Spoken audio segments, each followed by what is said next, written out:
aici ignorantul de recordings. Astăzi vă prezentăm emisiunea Bear Grylls with no skills.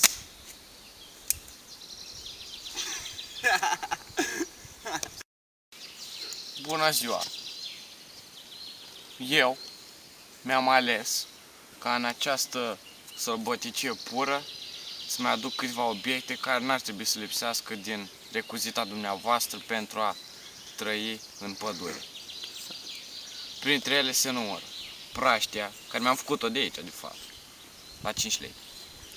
Așa, prezervativele cu care ademenesc prada, niște șervețele și un săpun care s-ar putea să fie folositoare cândva. Și în rest cam atât. De asta de țânțare îmi dau eu de pe aici cu niște noroi și atât. Nesti, da, mi-am luat și Nestea și mi-am luat și Nestea. Cum te cheamă?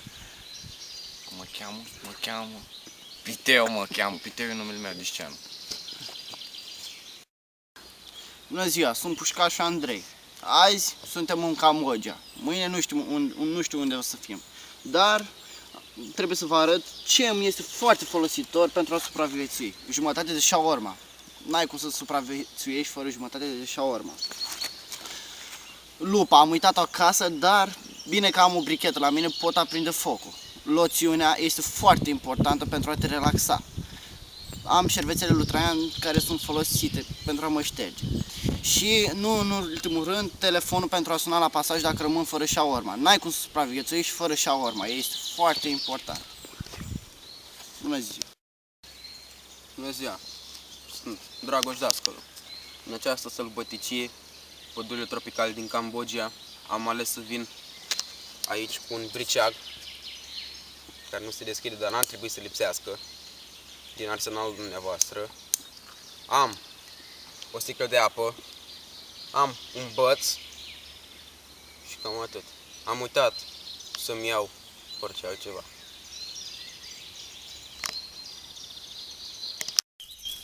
Trei săptămâni, în această junglă deasă. Suntem hămesiți. N-am mâncat decât niște trestii și niște gândaci în ultimele 3 săptămâni. Nu știm ce să ne mai facem. N-am mâncat de o săptămână. Nimic, iar acum Traian, vânătorul nostru, a spus că ne va face o masă copioasă cu insecte. Să vedem ce prinde și cum. Am decis să vânez și pentru că am și experiență, am 5 ani de karate într-o vară, m-au ales pe mine să merg la vânătoare. Ia uite, un gândac din specia, nu contează, e bun de Caracuris, mă. E bun de mâncat. Aici am salivă de Traian, e foarte atractiv pentru orice tip de animal. Și prezervativul nu le-ai pus. Le-am folosit. Ai uitat? Hai, mușco! Mușco! Mușco! Hai, mușco! Mușco! Nu muști? Au trecut 2 săptămâni din expediția noastră și niciun semn de viață.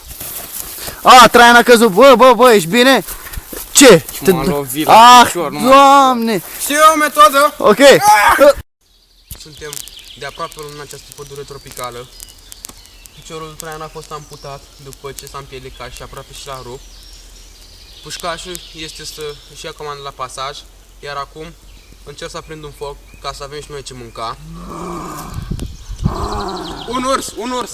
Acum o să vă arătăm cum faceți în caz că vă întâlniți cu un urs.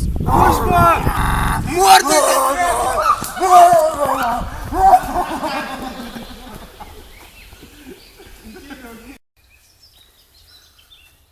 Suntem foarte indispuși.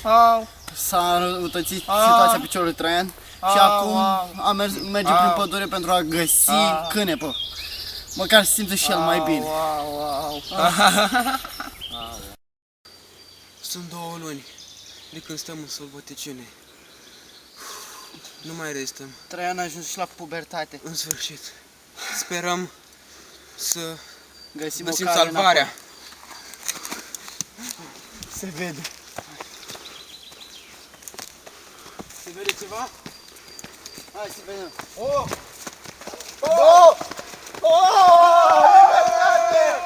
Sperăm că ne-a abandonat. Ce beton! Asta-i! 2 zile au trecut de când sperăm să treacă vreo mașină pe acest drum. Am început să credem că e abandonat. Continuăm pe acest drum, vedem, poate găsim salvarea. Prea demoralizat. Deja caută orice Și-a șansă. pierdut și pubertatea. Încă sperăm la scăpare. Și virginitatea în copac. Fran, mai poți? Mai pot! Să aude o mașină. Nu e adevărat, e o iluzie. Nu e așa. Nu cred. Ce?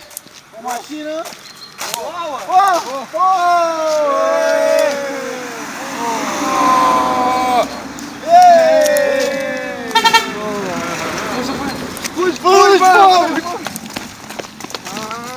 Ai, frate!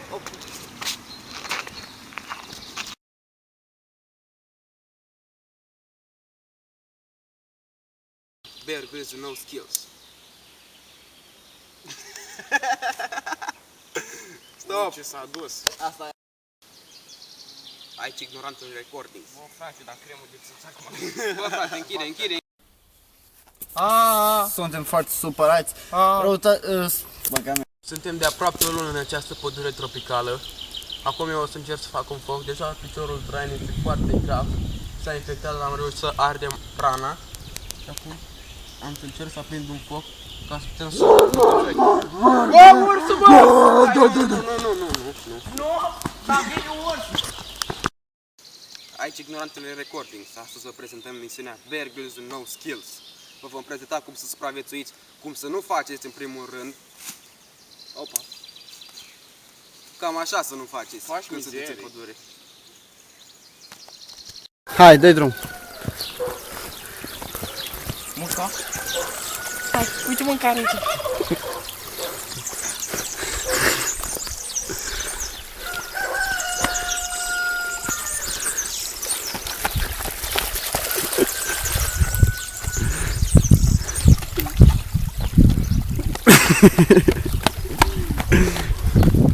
Pinga, ponga!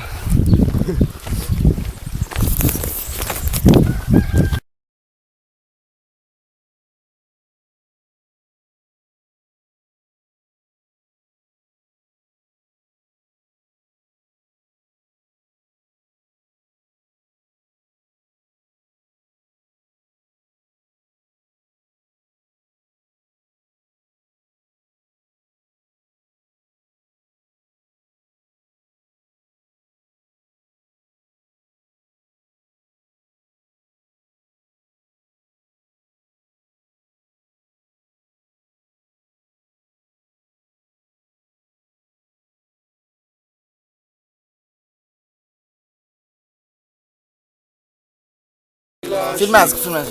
Ca și ca fumat.